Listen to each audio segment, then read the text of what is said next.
In the last video, I talked about the three-step process and how I use that to organize my own workflow. In today's video, I want to show you the gathering and a sketch that I did for one of my own recent compositions. So to give you more context, let me show you the finished orchestration first. Here we go.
So let me lift the curtain and show you how I got to this end result.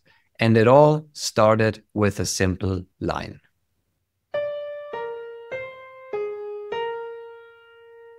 Just a basic thing, obviously, since that is the final note, let's assume that B flat is the tonal center of this thing, a B flat major triad, right? So this has a little mixolydian sound to it, and that's all fine.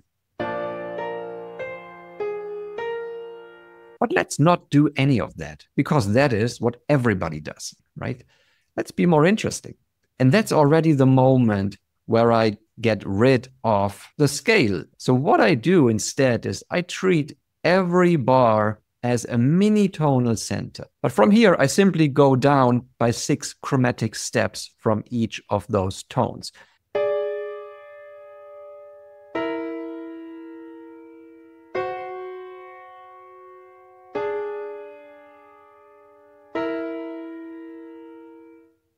So from there, let's do another thing. And I'm adding a new little line. And this line is in a distinct distance to the bottom note. And it's either 3 chromatic steps apart, vertically, right? 4 chromatic steps apart, or the complementary interval of that. The complementary of a 3, which is a minor third in diatonic terms, right? So that would be a 6th right there. And this can be also one of the possible distances. So that is what I picked there. And these are just repetitions. So the 4 again and the 3 again. And this gives me a very nice line down there. And as long as I stick to one of these 3 distances, I'm free to pick any note down there.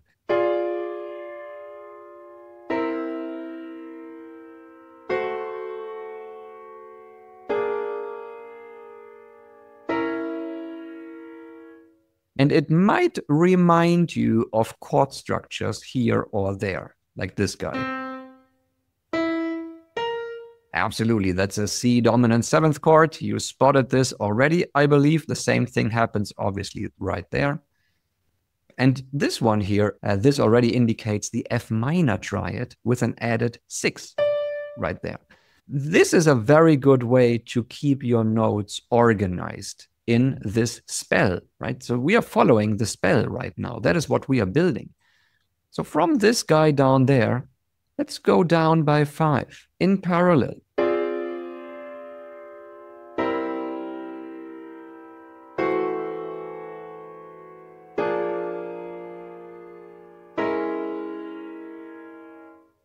So why did I pick these intervals right there? You can literally pick any interval in between those tones, but here comes the twist. These distinct vertical distances ensure that I don't create any additional dissonance between any of the tones. So these are already some interesting structures. However, it's not very musical. And therefore, I want to give myself a little bit more stuff to play with. And here comes in position change. Let's explore that. So I just looked at my first structure. And these are the tones C, F, A flat, and a D. And right there, I want to make this visible here, bar 13 and 18. So I simply picked the A flat and the D, brought it down 1 octave. That is happening here. And then I picked this middle C also and put it into this 3-part structure. Before you ask, Frank, what did you do with the F? That's going to turn into another voice, as you will see in this sketch in a minute. Now, if I analyze this structure, start with the lowest note and count the chromatic steps upwards to the next higher note. So from A flat to the C, that is 4. Well, semitones or chromatic steps, however you want to call it. And from C to D, that's the 2. And then I just take bottom note, put it up an octave, right? And this leads to the second structure. And then we do the same thing again. Let's grab the C and put it up an octave. That happens here. So that is a 6 plus 4. Now these numbers will become important because they will cover big sections of my sketch. Okay, so I have a feeling that we now have enough material to play with, which means let's go to the next step, which is the sketching phase. So now it's time to create the sketch. Let's see what we can do with these numbers in a sketch. And this is now the beginning where I put this guy down here in the lower register, actually in the bass register. And this creates a very nice, almost growling effect. So that is what I liked. So I kept it for a few bars. This is the F, by the way, kicking off a little melodic line that we will be using quite a bit in the sketch and the development later. Here you're seeing this is a quick reference just for my own organization. These are the numbers that we got from the various positions.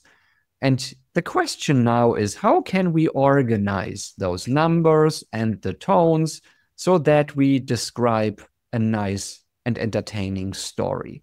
I started with this guy, and because I picked the 4 plus 2, I went to the next position change, which was the 2 plus 6. So let's use this as a nice little motor in the background. So let's quickly look at the melody and what is going on right here. I started with the F, went up to the G, A flat, and down. And if we look at the distances, then we get to the horizontal formula. So from here we go up by 2, up by 1, and then we just reverse those intervals. Again, we go down by 1, we go down by 2. And this is pretty much how I did the first line. It does not sound like following a particular chord progression or a scale even.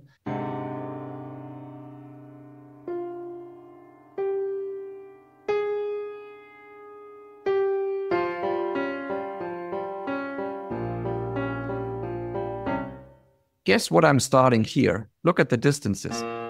Going up by 2. Remember this guy? Going up by 2, going up by 1. So let's see. B flat goes up to C, goes up to D flat. So that's exactly the line again. And it goes down again. Right? So it follows the exact horizontal formula. So that is just a repetition of our short motif that we hit here. So essentially, up to this bar, we're not presenting any new material because it's just a different packaging or a different angle of what we created with this guy here. Right? So that's just the position changes. But let's continue. So from there, I wrote this little run. And guess what that is based on? It's really just a repetition of one of the parts from the horizontal formula. So it's a 2 down, 1 down, which is pretty much a reflection of this guy. Instead of going 2 up, let's go 2 down. Instead of going 1 up, let's go 1 down. And that happens here. So from the B flat right? So that's 2 down, 1 down, 2 down, 1 down, 2 down, 1 down. This is how I picked these notes. And they are not really connected to any scale. And the big mystery, if you come from functional harmony, is always how to decide when to pick a C over a C sharp if the C sharp is not part of your scale. Because the 7-tone scales, they lock you into your vocabulary, and you are not supposed to go out there unless you use borrowed chords or some alterations. But it is pretty tricky to get out of this frame. With the intervals, I just move fluently, right? So let's continue from here, maybe where we bring in our line in the lower register.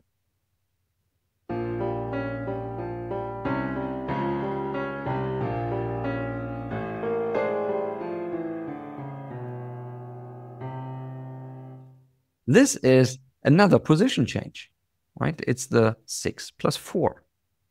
Okay, so I'm reusing this guy, A flat, C, and D, for a structure that shows up describing the sonic world that we are in still. And that is really the only purpose of this guy. I wanted to have something on top because otherwise it is too empty. And then from here, I pretty much repeat the same ideas. That's the 4 plus 2. That's the 2 plus 6 again. Here I'm just writing a nice little line again, which is in this case also based 4 plus 2, right? So it's the same structure again. Everything that comes in the sketch, as you can also see via the color coding here, is connected to my starting structure. And that makes it pretty easy to make decisions and move forward. And then let's continue from here.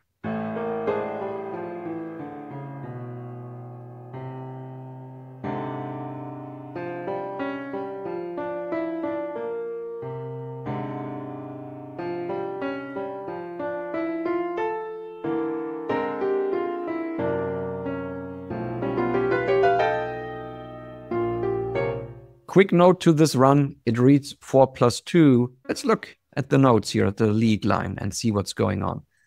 E flat, that is 4 up, 2 up, 4 up. Then this guy here is actually 2 up. I could have, written it this way. Now it's more obvious. 2 up, then this guy from here again is 4 up, 2 up. So it's really just the same 4 plus 2, but now horizontally. And this is only harmonized with my 6 interval. 6, 6, 6, 6, 6. If I put this guy in an octave position, see what that is? It's a 4 plus 2 again. Nobody recognized that, I know.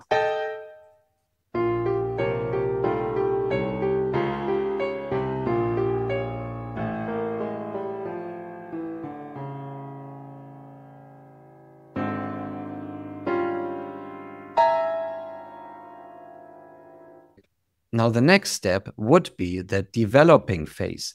That is the moment where we make all the decisions in the orchestration and write out the parts.